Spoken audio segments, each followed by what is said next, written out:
Spring is right around the corner, and so is St. Patrick's Day.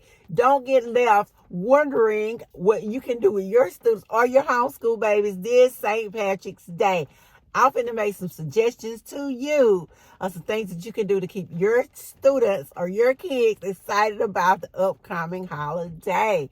The first thing you can do, of course, is have your students research the meaning of St. Patrick's Day. Where did it originate? Who was St. Patrick? Why is it celebrated? And since it's an Irish holiday, why do we celebrate it here in the United States of America? So have them look that up. You may also want to look up the significance of some other things that are Irish in origin, such as the shamrock, such as the Celtic cross, such as banshees, and other things that go along with Irish history.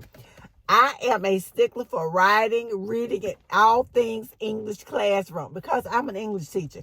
So spring to me is the perfect time to do poems and St. Patrick's. Spring is the perfect time to introduce poetry and short stories to your kiddos. So you might want to have your students do some poems. And some of my favorite types to do in the spring are some haikus, some limericks, and you might want to do some free verse.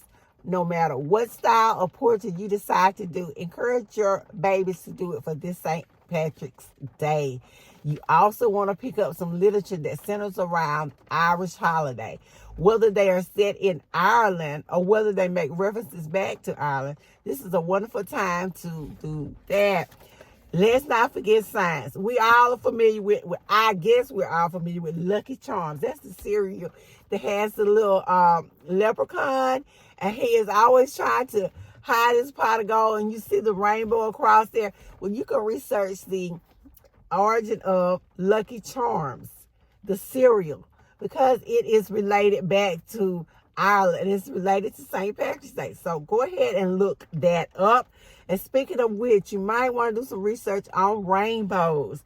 How rainbows formed, why they formed, what other significance do they have, and why are leprechauns hiding their gold at the end of a rainbow. You might want to add cooking into your St. Patrick's Day mix. Find some meals that are Irish in theme and cook these with your kids. Find some recipes. You know, my favorite go-to spot is Pinterest to find ideas for recipes and other things.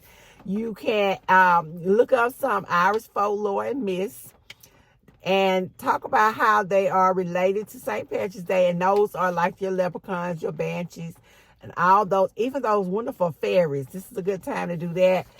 Also, don't forget your crafts for St. Patrick's Day. I love crafts. Don't I look like a craft girl? I love crafts.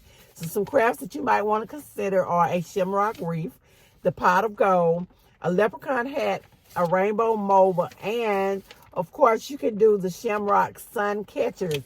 And for more information and tips on how to do that, please check out my blog post because I have those listed there with the instructions on how to do them.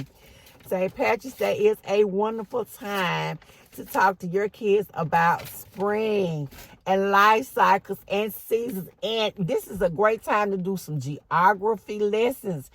I know geography sort of gets kicked to the curb a lot, but this is a great time to introduce geography, to talk about the various continents and to talk about the country of Ireland.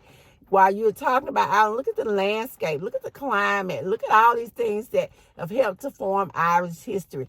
These are some fun and simple ideas that you can use to help you this St. Patrick's Day. And for more information and details on that, be sure to check out my blog. And I will see you guys in the next video.